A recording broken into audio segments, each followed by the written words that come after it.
Last episode I told you about La Veduta, a newspaper about Italy, written by AI, using only international press, never Italian sources.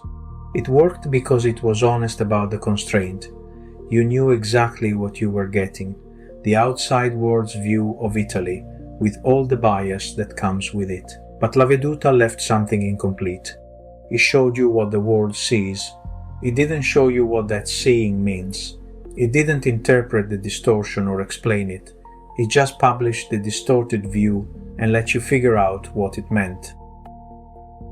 That's where El Mirador starts. El Mirador is the same constraint applied to Latin America, 23 countries and territories. One rule: only what international press covers, never local sources. But El Mirador added something La Veduta didn't: a daily editorial. Not written by a separate analyst model, written by the same Claude Haiku that does the translations and story summaries every day, for every country or region that has coverage that day. The editorial is grounded in that day's most significant article, the one deemed most important. The full text is fetched, up to about 6,000 characters. And the editorial is written based on that article, plus the day's headlines, plus the editorial's recent past, so it doesn't repeat itself. It's short, usually a few paragraphs, there's no fixed length, the length the analysis deserves, and it does one thing: it interprets that day's framing. Welcome back to the post-project world. I'm Luigi Pascal Rondanini. Today we're looking at what happens when you add interpretation to constraint. Not just showing the world's gaze on a region, but actively reading what that gaze means. Here's what's important to understand about El Mirador's editorial. It is not running statistics on coverage, it does not count articles, it cannot track patterns over time, it does not systematically measure what's missing. The system does record daily counts, items per country, per theme, in a table. That data exists. But it is not fed into the editorial. It is not shown to readers. So the editorial is purely qualitative. It reads that day's headlines, plus one full article, and interprets the framing, what the outside press emphasizes, what thread it draws, what the frame makes visible, and what it obscures. Here's how El Mirador actually works. It runs every 3 hours, not daily, like La Veduta.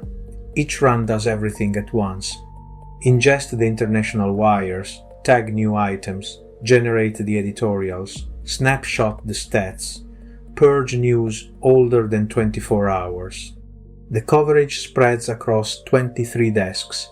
Each country or territory gets its own: Spanish for most, Portuguese for Brazil, French for Haiti and Guyana, Francesa, Dutch for Suriname. The sources are about 11 shared international feeds, plus some countries getting a dedicated Guardian feed. The mirror rule is enforced in code. Each country's own domestic outlets are excluded from its page. But an outlet that's domestic for one country, like Infobia for Argentina, is still a valid international source for another country's coverage. For each new headline, the system runs one Claude Haiku call and gets back 3 things: the headline translated into that country's language, a one-sentence take on the frame the foreign press is using, and the theme: politics, security, economy, migration, sport, culture, general. The take is sober. It can have a pinch of irony, no exclamation marks, no invented facts. Then the editorial, per country when items exist, and one for the region, grounded in that day's most significant article's full text, citing facts and quotes from it, attributed alongside up to 14 of the day's headlines. The editorial passes through 2 gates before it's stored. First, a deterministic language check. It counts stopwords to confirm the editorial is actually in the right language. If the Portuguese desk starts writing Spanish, this catches it. Fail once and the editorial regenerates. Fail again and it's not stored. Second, a fact gate. Another language model, temperature zero. It's told interpretation and irony are fine, but it rejects anything where the editorial asserts as fact something dangerous and unsupported, a concrete institutional event, a specific quote or figure, a crime accusation against a named person that the material doesn't support. The system is fail closed. If the fact gate can't run or says no, the editorial is not stored. A day with no editorial is acceptable. An archive fabrication is not. Here's something important. News items are purged after 24 hours. Only editorials are kept forever, browsable at the opinions page with day-by-day permalinks going back about 400 days, so you can track what the editorial said over time. You can reconstruct coverage volume per country, per theme, from the daily stats that are also kept. But you cannot reread the actual old headlines. They're gone after a day. When a country has no coverage on a given day, its page is simply empty, with a no coverage message, and no editorial is written. There is no editorial about the silence. Some desks have been flagged in observation because the foreign press rarely covers them. Suriname, Guyana, Francesa. On those desks, the system stops flagging a silent day as a failure. So, what does the editorial actually interpret? Let me give you an example of how this works. Venezuela gets heavy coverage from international press every day, usually about politics, usually about crisis. On a typical day, the lead story from the international wires about Venezuela might be opposition leader calls for new elections amid economic crisis. El Mirador publishes that story with a link to Reuters or AP. Below the headlines, the editorial for that day reads the full article. It reads the headlines. And it writes something like this. The Anglophone press frames Venezuela as an institutional collapse story. This is accurate, as far as it goes. But the frame itself, the repeated emphasis on governmental failure and political dysfunction, creates a gaze that sees Venezuela primarily as a place broken by corruption. What it sees less clearly, the everyday life, the cultural production, the private sector that keeps functioning despite the collapse. The frame is not false, it is selective. That's interpretation, not measurement. The editorial isn't counting 6 crisis stories and 0 cultural stories and computing a bias percentage. It's saying, here is what showed up today, and here is what that emphasis means. Now, here's what's strange about this system. The editorial is tied to one day's lead story, so it can only comment on what showed up that day. If there was no story about Venezuelan technology or innovation, the editorial can't say the press ignores Venezuelan innovation. It can only say what the day's material implies. The editorial has no cross-day memory except not repeating itself. It can't say for the past 30 days coverage has emphasized crisis because it doesn't see the past 30 days. It only sees today. But there's something powerful about that limit. Because the editorial is tied to the day's actual coverage, a reader sees the editorial sitting directly above the day's headlines. You read the interpretation right next to the material it's interpreting. You can verify it. You can disagree with it.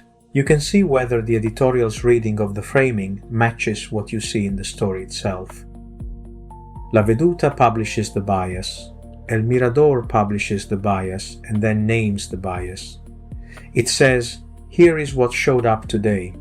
Here is what it tells you about the world's gaze on this place. Now here's the hard part. The editorial can misread. There is no verifier for editorials, no human review, no correction loop. If the AI misinterprets a story's framing, that misinterpretation is stored. It sits in the archive as published. An editorial might say the press is ignoring a country's technology sector when really the press just had a slow news day. Or it might see a bias that isn't there, reading intentionality into coincidence. There is no safety net. And there is no reader correction system for editorials. Readers can't submit corrections to the editorial voice. Once it's stored, it stands as written. So what's the point of the editorial if it can misread and if there's no correction mechanism? The point is honesty. La Veduta says, here is how the world sees Latin America. You figure out what that means. El Mirador says, here is how the world sees Latin America, and here is what that gaze means, spoken back in the language of the region being gazed at. The editorial doesn't fix the bias. It's not like El Mirador reads only international press and then adds original reporting to balance it. The constraint stands. The editorial can't fill the gaps it identifies. What it does is make the gaze discussable. It turns a passive presentation of bias into an active interpretation. It says, this is what we notice about how you're being seen. Here's what that framing does. Here's what it obscures. A reader in Paraguay, where coverage is thin or non-existent, sees the Paraguay page. Some days it's empty. Some days a single story from Reuters about a trade agreement. The editorial, on those thin days, interprets what that coverage means about how the world sees Paraguay, not counting articles, not measuring what's missing, noticing what's there and what that noticing implies. So what does this teach us about autonomous AI? Two things. First, constraint doesn't have to mean complexity. La Veduta is complex. It has a verifier. It scores confidence. It withholds stories. El Mirador is simpler upstream. One constraint, international sources only. One editorial per day per country. That's it. Both work, but they work differently. La Veduta tries to control quality through a downstream gate. El Mirador controls quality through transparency and daily interpretation. Second, transparency doesn't mean neutrality. La Veduta is more neutral. It shows you the bias without narrating it. El Mirador is less neutral. It reads the bias and tells you what it means. Both are honest. One is passive, one is active. But here's the paradox El Mirador embodies. The thing that makes the editorial pure commentary is the same thing that makes the system fundamentally limited. El Mirador can never report. It can only mirror and interpret what the foreign press covers. Because it's locked to that constraint, the editorial can be nothing but a reading of the gaze. It can't become a reporting system. It can't fill gaps. It can only name them. And that honesty is powerful, because readers know exactly what they're getting. Not a comprehensive picture of Latin America, not local reporting. A reading of how the outside world sees Latin America, offered in Spanish and Portuguese and French, offered as interpretation, not fact. The limit of the editorial system is also its strength. Can the editorial misread the story's framing? Yes. Is there a verifier to catch it? No. The fact gate is binary, not confidence scored, and it only stops fabrications, not misinterpretations. Will you know if the editorial's interpretation holds up over time? Not easily, because the new stories purge. The editorial voice remains alone in the archive. But precisely because of those limits, when you read an editorial, you know it's an interpretation, not an analysis. You know it's grounded in that day's coverage, not a trend. You know it's one AI's reading of one day's framing, fallible and singular. That's actually better than a system that claims to be measuring bias quantitatively and running it through a verifier, because false certainty is worse than honest uncertainty. Here's the comparison to remember. La Veduta shows you the bias. You adjust for it. El Mirador shows you the bias and names the bias. You adjust for it and you understand the naming. Neither system fixes the bias. Both constrain it. One constrains through source limitation. The other adds a layer of interpretation. One is more objective. The other is more honest about not being objective. And that brings us to the larger pattern. Zandoria proved that explicit constraints on what can exist enable autonomy. La Veduta proved something different. Explicit constraints on sources don't prevent bias, but transparency about interpreting the bias is more powerful than silence. The editorial layer is the answer to the question La Veduta couldn't quite answer. If you only show international press, how do you prevent readers from assuming it's objective? By having an editorial every day that says, "This is how this is framed, here is what that framing means."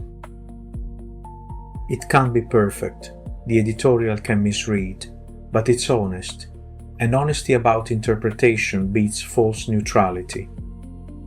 But here's something both systems face. They are reading from upstream sources that might be biased at the source. Reuters might be wrong, AP might miss a story. The editorial can interpret framing beautifully. But if the framing is based on false reporting, the interpretation inherits the falsehood. That's the problem the next project tried to solve. The Agent Foundry doesn't constrain sources, it constrains decision-making.